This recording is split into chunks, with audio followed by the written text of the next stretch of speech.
Boa noite a todos que participam conosco nesse momento. Hoje é dia 17 de fevereiro de 2024. Meu Deus, 27 de fevereiro de 2024. Obrigada. Nós vamos contar com a participação presencial da companheira da casa, Viviane.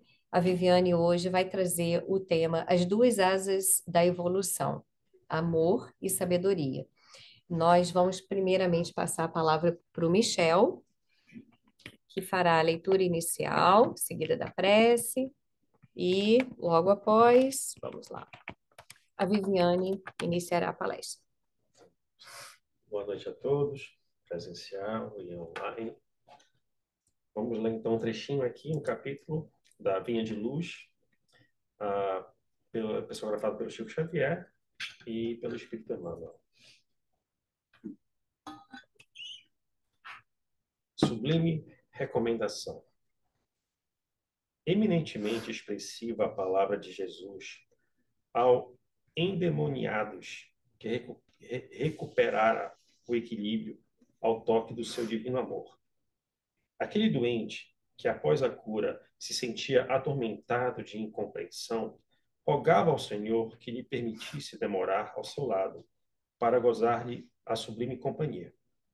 Jesus, porém, não lhe permite e recomenda-lhe procure os seus, para anunciar-lhe os benefícios recebidos. Quantos discípulos copiam a atitude desse doente, que se fazia acompanhar por uma legião de gênios perversos? Olhos abertos à verdade, coração tocado de nova luz, a primeira dificuldade do caminho pretendem fugir ao mundo, famintos de repouso ao lado do Nazareno, esquecendo-se de que o Mestre trabalha sem cessar. O problema do aprendiz do Cristo não é o de conquistar feriados celestes, mas de atender aos serviços ativos a que foi convocado, em qualquer lugar, situação, idade e tempo. Se recebeste a luz do Senhor, meu amigo, vai servir ao Mestre junto dos teus, dos que se prendem à tua caminhada. Se não possuis a família direta, possuis a indireta. Se não contas parentela, tens vizinhos e companheiros. Anuncia os benefícios do Salvador, exibindo a própria cura. Quem demonstra a renovação de si mesmo em Cristo, habilita-se a cooperar na renovação espiritual dos outros. Quanto ao bem-estar próprio, será chamado a ele no momento oportuno. Então, vamos elevar nossos pensamentos a Deus, solicitando uma paz, uma serenidade, energia de luz, fraternidade, entre todos nós aqui presentes, encarnados e desencarnados, e a nossos irmãos também que estão online. Agradecemos aos nossos irmãos benfeitores, também MEI, pela oportunidade de estarmos aqui, em nome de Jesus, para iniciarmos mais uma palestra. Que Deus permita que a nossa irmã Viviane seja intuída com bons pensamentos, um verbo fácil, que todos nós aqui presentes possamos absorver a maior quantidade de informação possível que ela, ora, vai nos proporcionar. Muito obrigado, Senhor, por tudo e fique conosco agora e sempre. Que assim seja.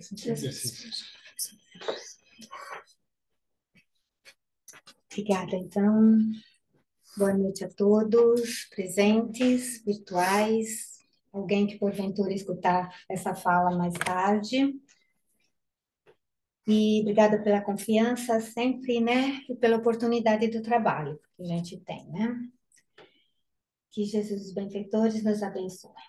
Então, para iniciar nossa reflexão, vamos nos recordar que somos espíritos eternos e em evolução, e fomos criados simples e ignorantes, né? Conforme os espíritos responderam a Kardec no Livro dos Espíritos, na pergunta 115. eles falam exatamente assim: Deus criou todos os espíritos simples e ignorantes, isto é, sem saber. E ainda na mesma resposta, eles nos dizem que vamos chegar progressivamente à perfeição, pelo conhecimento da verdade que nos aproximará de Deus. E que nessa perfeição é que encontraremos a pura e eterna felicidade. Então é assim, nascemos simples e ignorantes, estamos a caminho da perfeição, num processo progressivo, para atingirmos o conhecimento da verdade que nos aproximará de Deus, e com essa perfeição e próximos de Deus, alcançaremos a pura e eterna felicidade. Então, Emmanuel, ele coloca assim para a gente no capítulo 4 do livro Pensamento e Vida. Ele fala que 2 asas conduzirão o espírito humano à presença de Deus. Uma chama-se amor, a outra, sabedoria. E, lógico, entendendo aqui que as asas são uma forma figurativa de se referir à nossa evolução, que são 2 aspectos, não são as asas de anjos que a gente vê em pinturas, né? Não é nesse sentido. No Espiritismo, nós não entendemos que exista anjos com asas, né? Então, nós vamos evoluir e vamos sempre dar atenção para esses 2 aspectos, tá? O amor e a sabedoria.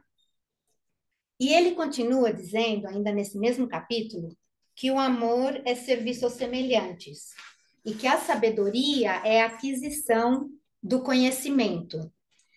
É imperativo marcharem juntas a inteligência e a bondade. Todos temos necessidade de instrução e de amor. Estudar e servir são rotas inevitáveis na obra da elevação. Então, nessas poucas linhas de Emmanuel, isso é só uma parte do capítulo, o capítulo chama-se Instrução, nesse livro, veja que ele se refere ao amor como sendo o serviço aos semelhantes e a bondade. E a sabedoria, ele usa inteligência, instrução e estudo. E na literatura espírita, nós vamos encontrar muito a fala, o desenvolvimento do progresso intelectual e moral, que devem caminhar juntos, né? Essa ideia, sempre esses 2 juntos. E então são diversas maneiras de se referir o que tem o mesmo sentido, na verdade, né? São os 2 lados da nossa evolução que nós precisamos trabalhar e buscar o equilíbrio. E o que não é fácil, né? A gente sabe disso, evoluir já não é fácil. Ainda se a gente for pensar que tem que, né, equilibrar esses 2 lados, aí fica um pouquinho mais difícil, né? Mas vamos aqui, né? Tentando. Então, para a gente entender melhor como que é esse equilíbrio, né? Vamos lembrar da escala espírita, que o Kardec coloca no capítulo 1 da segunda parte do Livro dos Espíritos.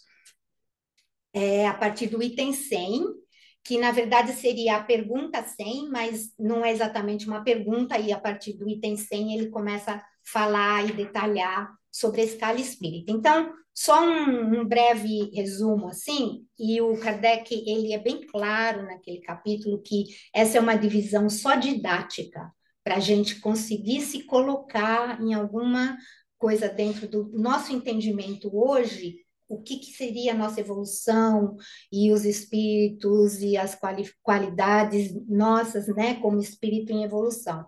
Então, ele é bem claro nisso. Então, ele divide em 3 ordens essa escala e 10 classes, né? A terceira ordem são os espíritos imperfeitos. São 5 classes dentro dessa ordem, da 10 a 6. A segunda ordem são os espíritos bons, ele coloca 4 classes e é da 5 a 2. E a primeira ordem, que é uma classe só, são os espíritos puros e perfeitos, que o que se tem conhecimento é que o único espírito puro que já habitou a Terra foi Jesus. É o único espírito puro que a gente tem conhecimento até agora, né? Nessa nossa fase. O que vai interessar para a gente hoje detalhar mais são os caracteres gerais dos bons espíritos, que são os da segunda ordem, tá?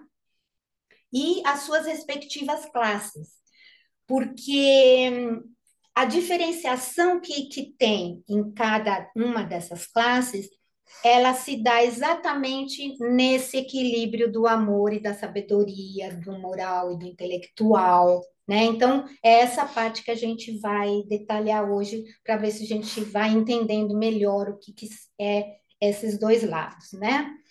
Então,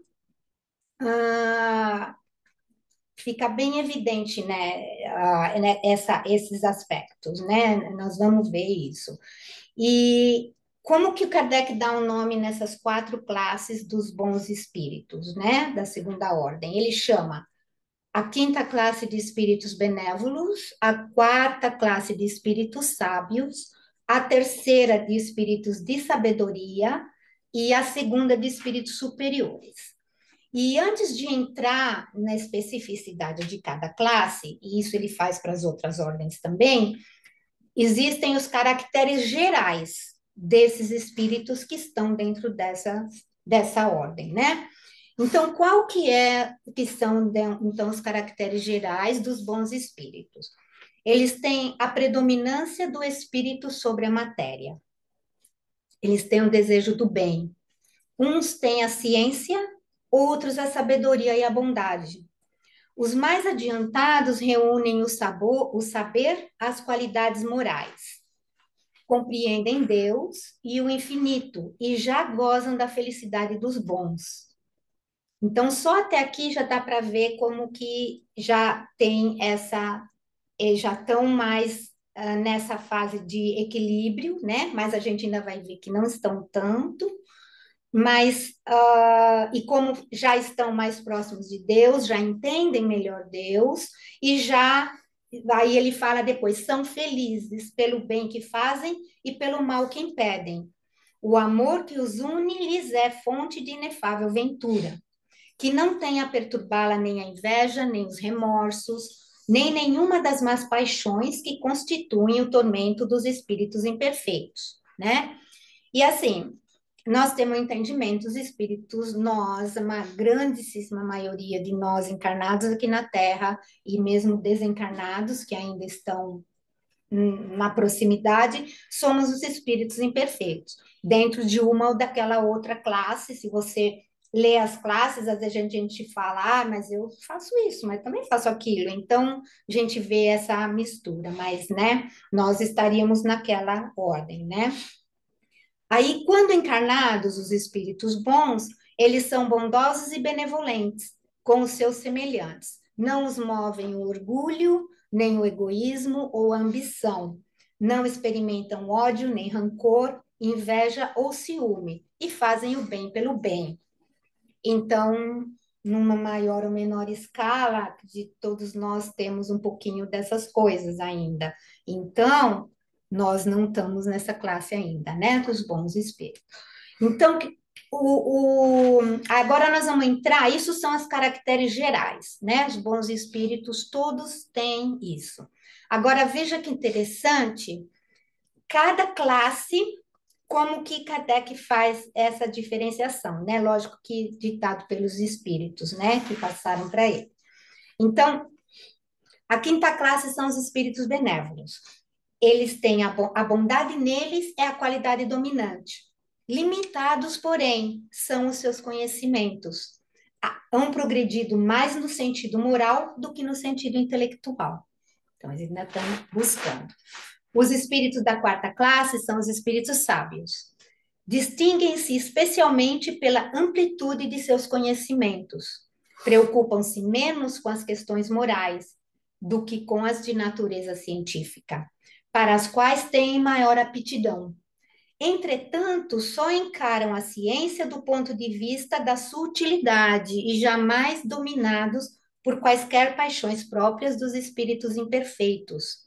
Então, eles sim, eles têm mais interesse pelo conhecimento, pela ciência, estão ainda trabalhando no aspecto moral, porém, eles não vão usar esse conhecimento com ganância, com querer dominar, com maldade, né? Então, já tem essa diferenciação, né? Eles não usam nada não usam esse conhecimento com as paixões próprias dos espíritos imperfeitos, já faz uma diferença, mas ainda estão em desequilíbrio.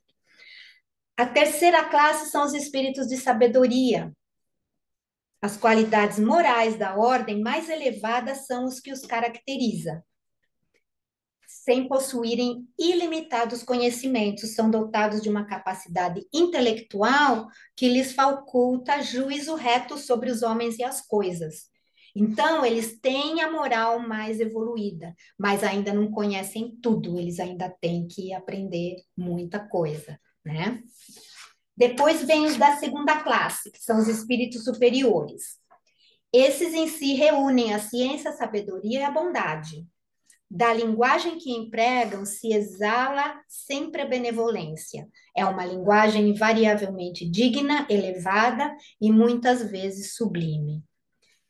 Quando, por exceção, encarnam na Terra, é para cumprir missão de progresso, e então nos oferecem o tipo da perfeição a que a humanidade pode aspirar neste mundo, né? Então, eles já conhecem muito e também têm muito já o amor, né? A bondade e todo aquele outro lado da benevolência. E depois dessa segunda classe são os espíritos puros, que aí são nós chegaremos lá também um dia, assim como os bons espíritos chegarão a ser espíritos puros.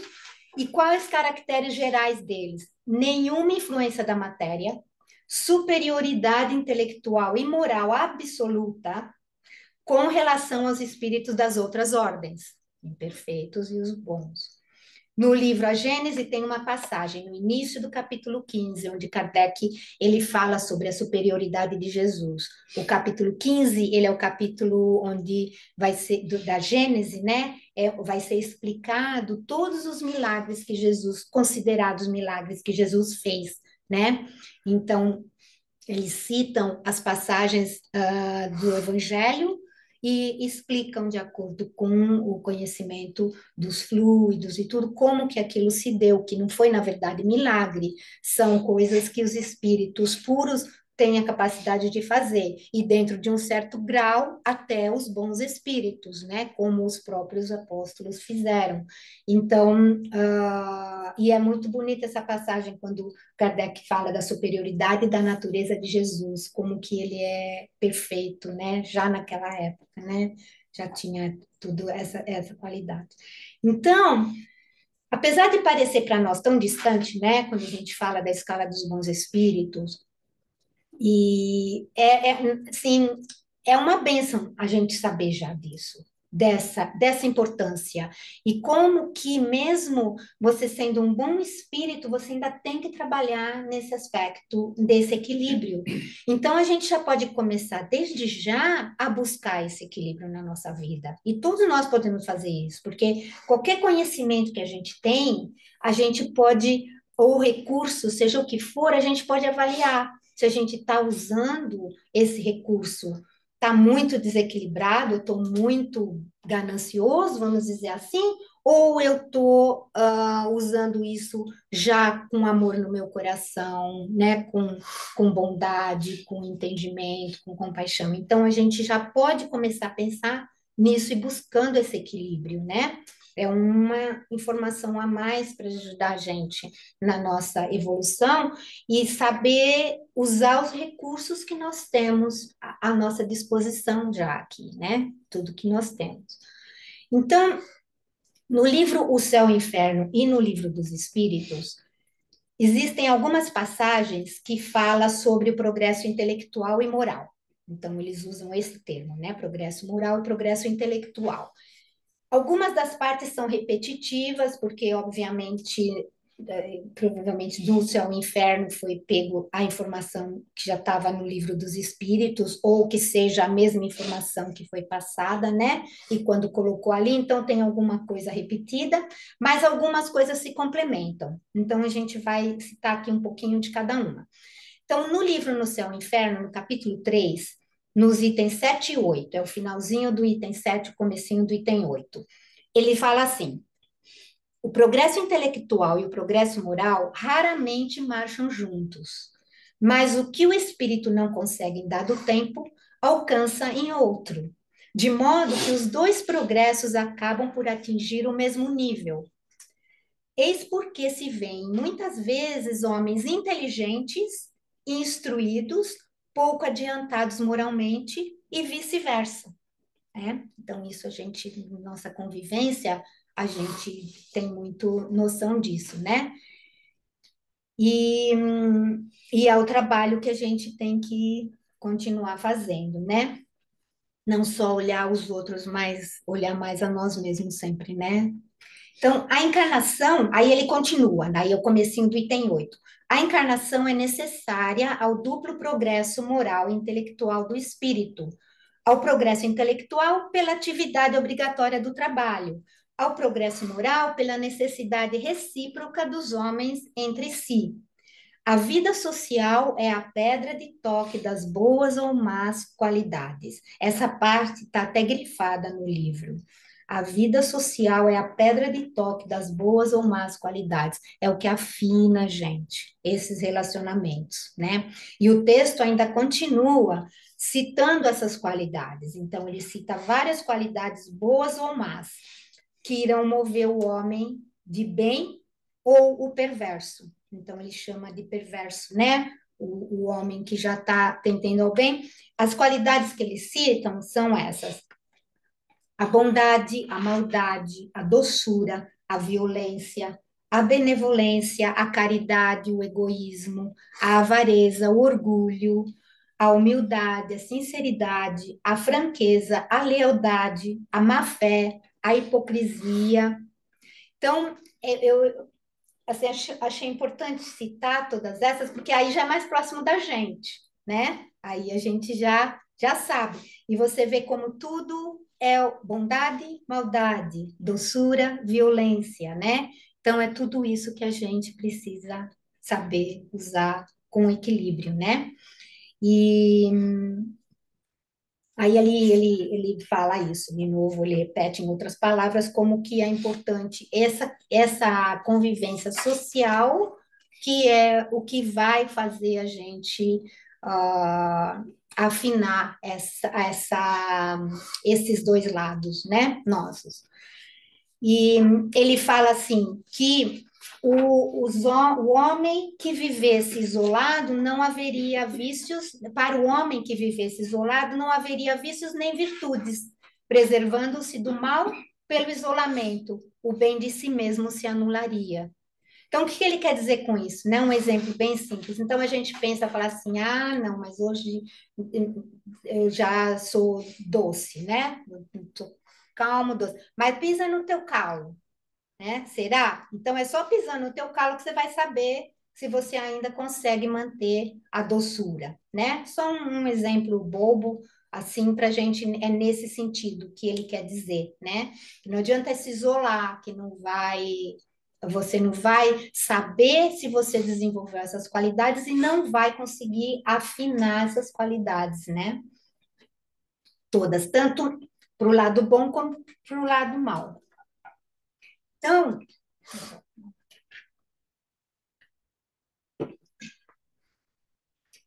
Então, um outro aspecto importante, né, sobre o progresso ainda moral e intelectual, esse está no livro dos Espíritos, é a parte que está no livro dos Espíritos, no capítulo 8, na Lei do Progresso.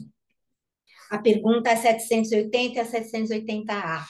Então, os espíritos, eles dizem que o progresso intelectual pode gerar o progresso moral, né?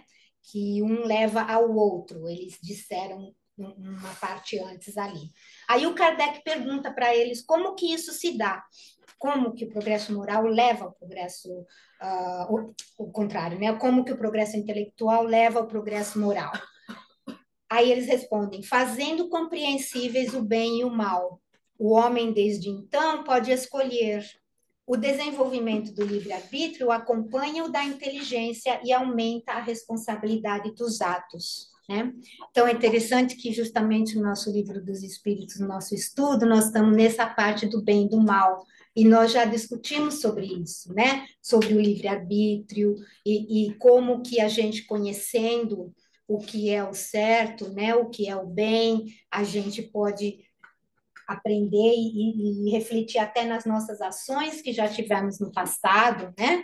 E pensar, poxa, hoje, com esse conhecimento, talvez eu não tomasse aquela atitude, né? Então, a gente vai discutindo muito isso, e é nesse sentido que eles falam. A partir do momento que você conhece, você já pode usar aquele conhecimento para o bem, né?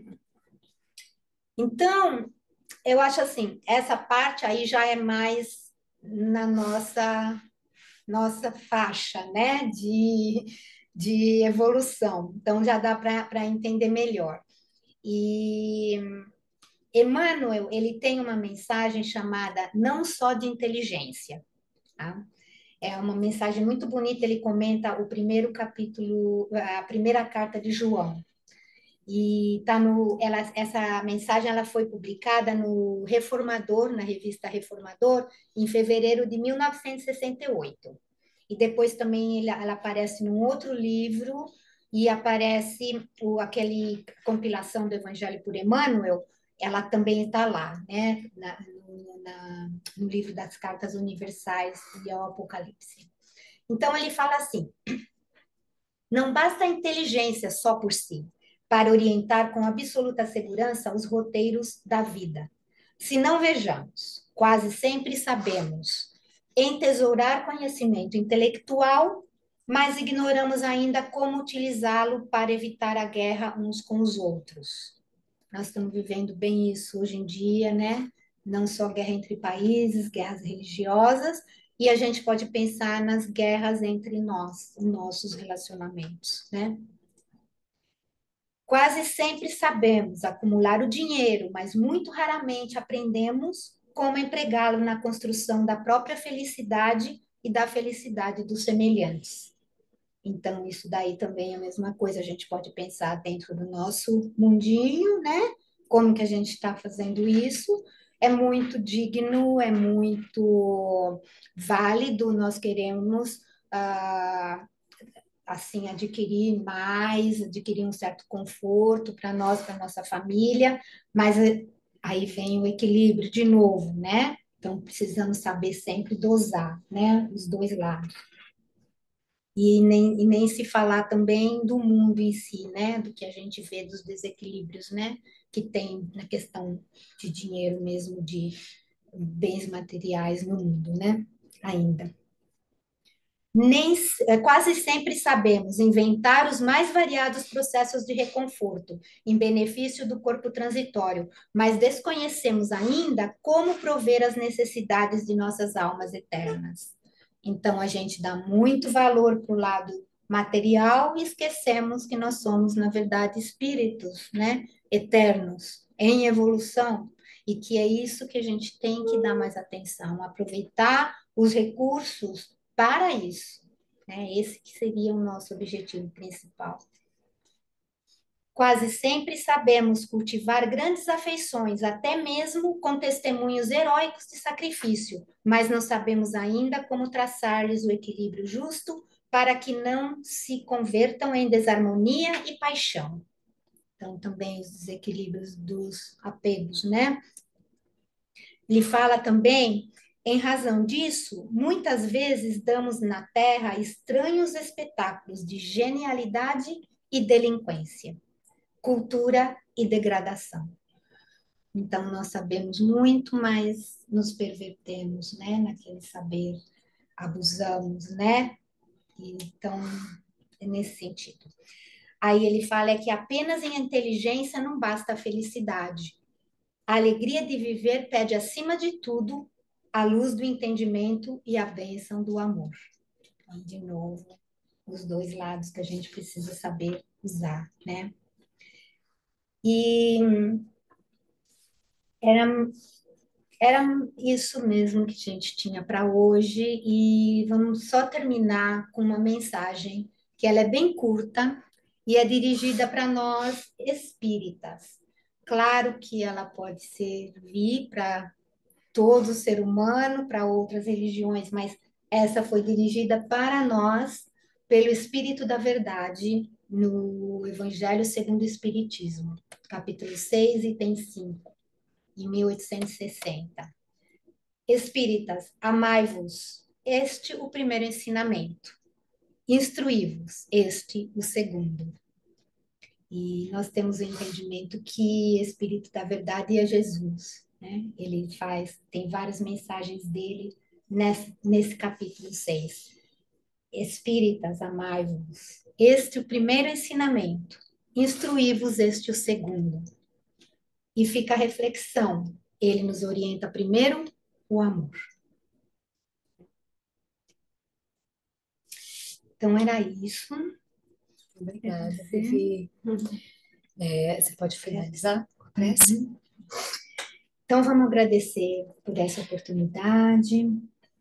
Vamos pedir aos bons espíritos que nos orientam, aos benfeitores, nossos anjos da guarda, que possam sempre achar uma brechinha em nossa mente e em nosso coração, para que recebamos todas as influências e todas as mensagens que são importantes para nós, os alertas, que possamos estar abertos para vermos aonde está o nosso desequilíbrio.